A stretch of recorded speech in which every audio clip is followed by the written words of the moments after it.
வணக்கம் back to our channel. இன்றைக்கி நம்மளோட சேனல் என்ன பார்க்க போகிறோம் அப்படின்னா டெய்லி வந்துட்டு லஞ்ச் பாக்ஸ் பிஸி மாம்லாம் இருக்கீங்க இல்லையா? ஸோ அவங்களுக்கான லஞ்ச் பாக்ஸ் ரெசிபிஸ் தானே இன்றைக்கி நம்ம பார்க்க போகிறோம். ஓகேவா? ஸோ எப்போதுமே வந்து தயிர் சாதம், புளி சாதம், லெமன் சாதம் அப்படிலாம் நம்ம வந்து நம்மளோட குழந்தைங்களுக்கு கொடுக்கறதுக்கு பதிலாக நான் கொடுத்துருக்க சார்ட்டை ஃபாலோ பண்ணிங்க அப்படின்னா டிஃப்ரெண்ட் ரெசிபீஸும் நீங்கள் வந்து ட்ரை பண்ண முடியும். ஓகேவா? ஸோ இதில் வந்து எல்லா வெஜிடபிள்ஸுமே வந்துட்டு ஆட் பண்ணி தான் வந்து இந்த சார்ட்டை வந்து நான் ப்ரிப்பேர் பண்ணியிருக்கேன். ஸோ இருக்கிற பிஸி லைஃப் மாமில் இருக்கீங்க இல்லையா, நீங்கள் எல்லாருமே என்ன பண்ணலாம் அப்படின்னா இந்த சார்ட்டை ஃபாலோ பண்ணி நீங்கள் உங்களோட குழந்தைங்களுக்கு ஃபுட்ஸ் எல்லாமே கொடுத்து விடலாம். இதில் வந்துட்டு பியூர் வெஜ் மட்டும்தான் இருக்குது. நான்வெஜ் ஆட் பண்ணுறது அப்படின்னா நீங்கள் வந்து பண்ணிக்கலாம். இதில் வந்துட்டு ஒரே ஒரு ப்ராடக்ட் மட்டும் தான் நான் வந்துட்டு நான்வெஜ் வந்து ஆட் பண்ணியிருக்கேன். ஓகேவா? ஸோ உங்களுக்கு வேணும்னு நினச்சிங்கன்னா நீங்கள் வந்து நான்வெஜ் வந்து என்ன வேணால் யூஸ் பண்ணி ஸ்கூலுக்கு வந்து கொடுத்துட முடியும் அப்படின்னா நீங்கள் வந்து கொடுத்து விடலாம். லைக் இப்போ வந்து சீசனல் ஃப்ரூட்ஸ் ஏதாச்சும் வந்து இதில் வந்து ஆட் பண்ணி கொடுத்துக்கிறது ரொம்பவே நல்லது. நான் வந்துட்டு இப்போது ஏதாச்சும் ஒரு எப்படி சொல்கிறது வெஜிடபிள்ஸ், ஃப்ரூட்ஸ் இதெல்லாம் சொன்னேன்னா வெஜிடபிள்ஸ் எல்லாமே கிடைக்கும். ஃப்ரூட்ஸ் வந்து சீசனலில் என்னென்ன கம்மியான ரேட்டில் கிடைக்குமோ அதை வந்து நீங்கள் பேஸ் பண்ணி கொடுக்குறது ரொம்பவே நல்லது.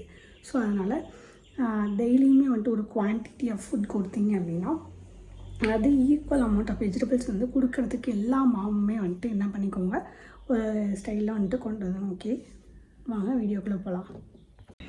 இப்போ ஃபர்ஸ்ட் ரைஸ் ரெசிபி என்ன அப்படின்னா முருங்கைக்கீரை சாதம். மண்டே வந்துட்டு ஃப்ரெஷ்ஷாக முருங்கைக்கீரையை பறிச்சுட்டு வேர்க்கடலை இருக்கு இல்லையா, அதை வந்து நல்லா வறுத்து பவுடராக்கி அந்த முருங்கைக்கீரை மேலே போட்டால் ஒரு ஸ்பைசினஸ் அந்த க்ரன்ச்சியாக கிடைக்கிறதுனால இது வந்து ரொம்ப யூஸ்ஃபுல்லாக இருக்கும். செகண்ட் ஒன்று என்னென்ன அப்படின்னா மிளகு சாதம் ப்ளஸ் சன்னா மசாலா இருக்கு இல்லையா, அது வந்துட்டு மிளகு சாதம் வந்துட்டு மழை சீசன் அப்படிலாம் இருக்கும்போது நீங்கள் கொடுத்தீங்க அப்படின்னா கோல்டுக்கு வந்துட்டு ரொம்பவே யூஸ்ஃபுல்லாக இருக்கும். அதில் கீ அந்த முந்திரி பருப்பு எல்லாமே போட ரொம்ப டேஸ்ட் வந்து ஹெவியாக இருக்கும். ஓகேவா? நெக்ஸ்ட் வந்து இது என்னன்னா முட்டை சாதம் கிடையாது, முட்டை கிரேவி மாதிரி பரட்டல் இருக்கும் இல்லையா, அது பண்ணிவிட்டு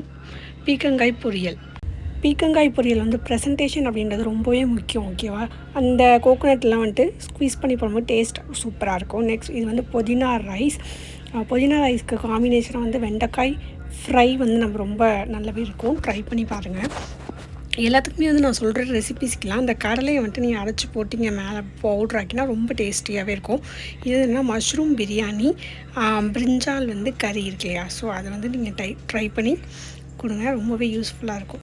மஷ்ரூம் வந்து என்ன பண்ணணுன்னா லைட்டாக சால்ட்டே பண்ணிவிட்டு அதுக்கப்புறம் கொடுத்தீங்கன்னா ரொம்பவே டேஸ்ட் ஹெவியாகவே தெரியும். நெக்ஸ்ட் இது வந்து என்னென்னா பச்சைப்பயிர் கடைசல் சாதம், சுரக்காய் பொரியல். ஓகேவா? பச்சைப்பயிர் கடைசல் மாதிரி பண்ணிவிட்டு ப்ளஸ் சுரக்காயை வந்து நீங்கள் வந்து பொரியலாக வச்சு கொடுக்கும்போது எல்லாருமே சாப்பிட்டு முடிச்சுட்டு ஃபினிஷிங்கில் இருக்கும். ஓகேவா? நெக்ஸ்ட் இது வந்து என்ன அப்படின்னு பார்த்தீங்கன்னா பன்னீர் ரைஸ் அண்டு பச்சை பட்டாணி கிரேவி. பன்னீரை வந்துட்டு லைக் கொஞ்சம் மசாலாஸ் எல்லாமே போட்டு ஆட் பண்ணி ஸ்ட்ரிக்கி ஆகாத அளவுக்கு நீங்கள் வந்துட்டு ஃப்ரை பண்ணி அதுக்கப்புறம் அந்த ரைஸில் போடும்போது ரொம்பவே டேஸ்ட் சூப்பராகவே இருக்கும். நெக்ஸ்ட் இது வந்து என்னென்னா என்னோடய ஸ்கூலோட ஃபேவரெட் பருப்பு சாதம் அண்ட் பெப்பர் இருக்கு இல்லையா, பெப்பரில் வந்துட்டு எக்கு மட்டும் போட்டு லைட்டாக கறி மாதிரி பண்ணி கொடுத்தீங்க அப்படின்னா பருப்புக்கும் இந்த எக்குக்கும் காம்பினேஷன் சூப்பராகவே இருக்கும். நெக்ஸ்ட் வந்து இது என்னென்னா அவரைக்காய் சாதம் சிக்கன் ஃப்ரை இருக்குது. ஓகேவா? அவரைக்காய் சாதம் நான் ஃபஸ்ட்டு சொன்னேன் இல்லையா, அந்த மாதிரி தான் வந்து அந்த கடலை பருப்பு வந்து நல்லா ரோஸ்ட் பண்ணி பவுடர் ஆக்கிட்டு இந்த அவரைக்காய் சாதம் மேலே போட்டுட்டு சிக்கன் ஃப்ரை கொடுத்தீங்கன்னா சூப்பராகவே இருக்கும். இது வந்து என்னென்னா கோவைக்காய் இருக்கு இல்லையா, கோவைக்காய் சாதம் ப்ளஸ் அப்பளம், இது ரெண்டுக்குமே காம்பினேஷன் வந்து ரியலி நல்லாயிருக்கும். நெக்ஸ்ட் நம்ம பார்க்குறது வந்து என்னென்னா வெள்ளை சுண்டல் இருக்கு இல்லையா, வெள்ளை சுண்டலில் வந்துட்டு பிரியாணி ப்ளஸ் எக் வந்து தொக்கு மாதிரி பண்ணிவிட்டு அந்த ஆனியன்ஸ் எல்லாமே நல்லா ஃப்ரை பண்ணி போட்டிங்க அப்படின்னா ரொம்ப நல்லாயிருக்கும். அதில் வந்துட்டு அந்த ஆனியன்ஸ் ஃப்ரை பண்ணும்போது கறி லீவ்ஸும் சேர்த்து ஃப்ரை பண்ணிக்கிறது நல்லது. நெக்ஸ்ட் இது வந்து என்ன அப்படின்னா கேப்சிகம் இருக்கு இல்லையா, டிஃப்ரெண்ட் டைப்ஸ் ஆஃப் கேப்சிகம்ஸ் எல்லாத்தையுமே எடுத்துகிட்டு சால்ட்டே பண்ணிவிட்டு நெக்ஸ்ட் வந்து மஷ்ரூம் வந்து தொக்கு மாதிரி பண்ணி கொடுத்தீங்கன்னா சூப்பராகவே இருக்கும் இதோட காம்பினேஷன். நெக்ஸ்ட் நம்ம என்ன ரைஸ் ரெசிபி பார்க்கலான்னா பீட்ரூட் இருக்கு இல்லையா, பீட்ரூட் ரைஸ் அண்ட் இந்த சோயா பீன்ஸு அதெல்லாம் சொல்லுவாங்க இல்லையா, சோயா அதெல்லாம் பண்ணிவிட்டு ஒரு கறி மாதிரி பண்ணும்போது டேஸ்ட் வந்து சூப்பராக இருக்கும். இது வந்து ஒரு இனிப்பு ப்ளஸ் ரொம்ப காரமாக அந்த டேஸ்ட்டில் இருக்கிறது நல்லாயிருக்கும். நெக்ஸ்ட் வந்து என்னென்னா லைக் இது வந்து டொமேட்டோ சாதம் கிடையாது, டொமேட்டோ மசாலா சாதம். இதில் வந்துட்டு நிறையா மசாலாஸ்லாம் ஆட் பண்ணி கொடுக்கலாம். இந்த ஒரு டைம் மட்டும் நீங்கள் என்ன பண்ணலாம் அப்படின்னா உங்களோட சில்ட்ரன்ஸ்க்கு என்ன வெஜ்ஜஸ் வேணுமோ அதை வந்து ஆட் பண்ணிக்கலாம். நெக்ஸ்ட் வந்து வெண்டைக்காய் சாதம் முட்டைக்கோஸ் பொரியல்.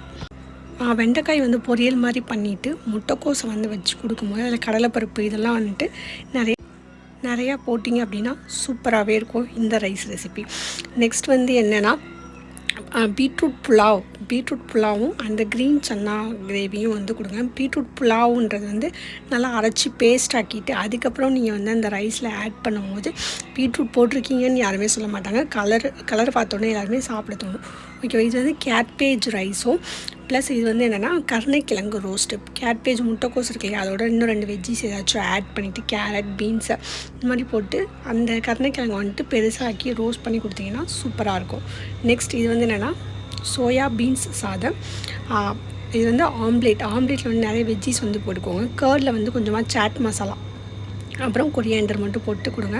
டேஸ்ட் வந்து நல்லாயிருக்கும். இந்த கர்டுக்கு இந்த சாதம் ப்ளஸ் ஆம்லேட் எல்லாத்துக்குமே காம்பினேஷன் சூப்பராக இருக்கும். இது வந்து என்னென்னா மொச்சைக்கொட்டை இருக்கு இல்லையா, அதில் வந்துட்டு லைக் கிரேவி மாதிரி பண்ணி சாதமும் ப்ளஸ் கீரை பொரியல். கீரை வந்துட்டு டெய்லியும் எடுத்துக்கலாம். ஸோ இது வந்து முடியாத வீக்லி ஒன்ஸ் வந்து கண்டிப்பாக நம்ம கீரை எடுத்துக்கிறது ரொம்பவே நல்லது. நெக்ஸ்ட் வந்து என்ன ரைஸ் அப்படின்னா இது வந்து என்னென்னா கத்திரிக்காய் தொக்கு இருக்கு இல்லையா, அதை வந்து நல்லா பரட்டிட்டு பீன்ஸ் பொரியல். அந்த ப்ரெசன்டேஷன் வந்து நீங்கள் வந்து இந்த கோகோனட் அந்த மாதிரி வந்துட்டு இந்த எல்லாமே போடும்போது ரொம்பவே டேஸ்ட் வந்து சூப்பராகவே இருக்கும். நெக்ஸ்ட் வந்து என்ன அப்படின்னா சாம்பார் சாதமும் அவியல் எல்லா வெஜிடபிள்ஸும் போட்டு ஒரு மிக்ஸ்டு வெஜிடபிள்ஸ் அவியல் வந்து போட்டு கொடுங்க. டேஸ்ட் வந்து சூப்பராக இருக்கும். இதில் வந்து ப்ரெசன்டேஷன் அப்படின்றது ரொம்பவே முக்கியம். இதில் வந்து தேங்காய் சோம்பு இதுதான் வந்துட்டு அரைச்சி ஊற்றி போடணும். நெக்ஸ்ட் இது வந்து என்னென்னா வெங்காய சாதம். நெக்ஸ்ட் இது வந்து கருணைக்கிழங்கு கிரேவி மாதிரி வச்சுட்டு நீங்கள் வந்து ஸ்கூலுக்கு வந்துட்டு பேக் பண்ணி கொடுத்து விடலாம். லைக் வெங்காயம் வந்து நல்லா ஃப்ரை பண்ணிவிட்டு இந்த சாதமில் ஆட் பண்ணும்போது நல்லாயிருக்கும். நெக்ஸ்ட் இது வந்து என்னென்னா முருங்கைக்காய் தொக்கு சாதம். மொச்சக்கொட்டை இருக்கு இல்லையா, ஸோ மொச்சக்கொட்டையும் கத்திரிக்காயும் போட்டு ஒரு வறுவல் மாதிரி பண்ணியிருக்கோம். இதோட டேஸ்ட் வந்து எப்படி இருக்குன்னா நல்லாயிருக்கும். காம்பினேஷன் அப்படின்னா ரெண்டுமே காரமாக இருந்தாலும் நல்லாயிருக்கும். நெக்ஸ்ட் இது வந்து என்னென்னா குஸ்கா. இதில் வந்து குஸ்காவுக்கு அடுத்த ரெசிபி வந்து ரசம் சாதம் அண்ட் எக் ஃப்ரை. எக் வந்து வெஜ் ஆம்லேட் மாதிரி நான் வந்து ட்ரை பண்ணியிருக்கேன். வெஜ் ஆம்லேட்டில் வந்துட்டு நிறைய வெஜ்ஜீஸ் கடலை மாவு இதுதான் வந்துட்டு போட்டு ஆட் பண்ணி செஞ்ச ஒரு ரெசிபி தான் இது. இதெல்லாமே ட்ரை பண்ணி பாருங்கள். இப்போ ரெசிபிஸ் எல்லாமே பார்த்துருப்பீங்கன்னு நினைக்கிறேன். இதில் ஏதாச்சும் ரெசிபிஸ் வேணும் அப்படின்னா கீழே கமெண்ட் பண்ணுங்கள். நெக்ஸ்ட் வீடியோஸில் நம்ம கண்டிப்பாக வந்து போடலாம். ஓகேவா, ஸோ இதுதான் வந்துட்டு என்ன அப்படின்னா ஒரு மீல் ப்ரிப்ரேஷன். ஓகேவா, இது வந்து உங்களுக்கு தேவைப்பட்டுச்சு அப்படின்னா சொல்லுங்கள், ஒரு சார்ட்டாக ரெடி பண்ணி கொடுத்துட்டோம்னா நீங்கள் ஒரு ஸ்க்ரீன்ஷாட் எடுத்து யூஸ் பண்ணிக்கலாம். இதில் வந்து பார்த்திங்கன்னா எந்த ஒரு வெஜிடபிள்ஸுமே நம்ம வந்து ஸ்கிப் பண்ணியிருக்கவும் மாட்டோம். மறக்காமல் சீஸ்னல் ஃப்ரூட்ஸ் கொடுத்துருவோம். ஓகேவா, சீஸ்னல் ஃப்ரூட்ஸ் யாரும் எங்கள் குழந்தைங்க சாப்பிட மாட்டாங்க அப்படின்னு நீங்கள் நினச்சிங்க அப்படின்னா ஜூஸாக வந்துட்டு ப்ரிப்பேர் பண்ணி கொடுக்குறது ரொம்பவே நல்லது. ஓகேவா, ஸோ இந்த மாதிரி ப்ரிப்பேர் பண்ணுங்க.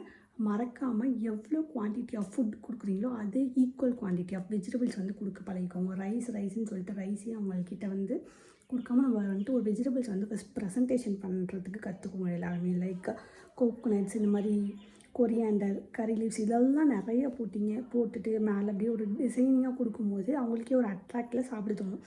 ஸோ அப்படி வந்து உங்களால் எதுவும் பண்ண முடியல ப்ரெசன்டேஷன் அப்படின்னா டேஸ்ட்டில் வந்து கொஞ்சமாக ஏதாச்சும் மசாலாஸ் வந்து ரொம்ப வந்து எப்படி சொல்கிறது, ரொம்ப மசாலாஸ்லாம் ஆட் பண்ணாமல் லைக் கொஞ்சமான மசாலாஸ் மட்டும் ஆட் பண்ணிவிட்டு நீங்கள் கொடுக்குறது ரொம்பவே பெட்டர் ஆப்ஷனாக இருக்கும். இப்போ நான் சொன்ன ரெசிபிஸ் எல்லாமே மேக்ஸிமம் 20 மினிட்ஸ்லேயே செஞ்சு முடிச்சிடலாம். 20 மினிட்ஸ் தான் மேக்ஸிமம், 20 மினிட்ஸில் வந்துட்டு செஞ்சு முடிச்சிடலாம். ஓகேவா, ஸோ இது எல்லாமே ஈஸியான ரெசிபிஸாக தான் இருக்கும் நான் நினைக்கிறேன். நீங்கள் எல்லாருமே வந்துட்டு என்னோடய சேனலை சப்ஸ்கிரைப் பண்ண மறந்துட்டு வீடியோஸ் பார்த்துட்ருக்கீங்க. எல்லாமே வந்துட்டு வியூஸ் போகுது தவிர சப்ஸ்கிரைப் பண்ணிட்டு பாருங்கள். மறக்காமல் அந்த பெல் ஐக்கானே கிளிக் பண்ணிக்கோங்க. நெக்ஸ்ட் வீடியோஸில் நம்ம பார்க்கலாம். இதே மாதிரி இன்ட்ரெஸ்டிங்கான கண்டென்ட் வேணும்னு நினைக்கிறீங்க அப்படின்னா இந்த சேனலை சப்ஸ்கிரைப் பண்ண மறந்துடாதீங்க. Please subscribe. Take care. Bye.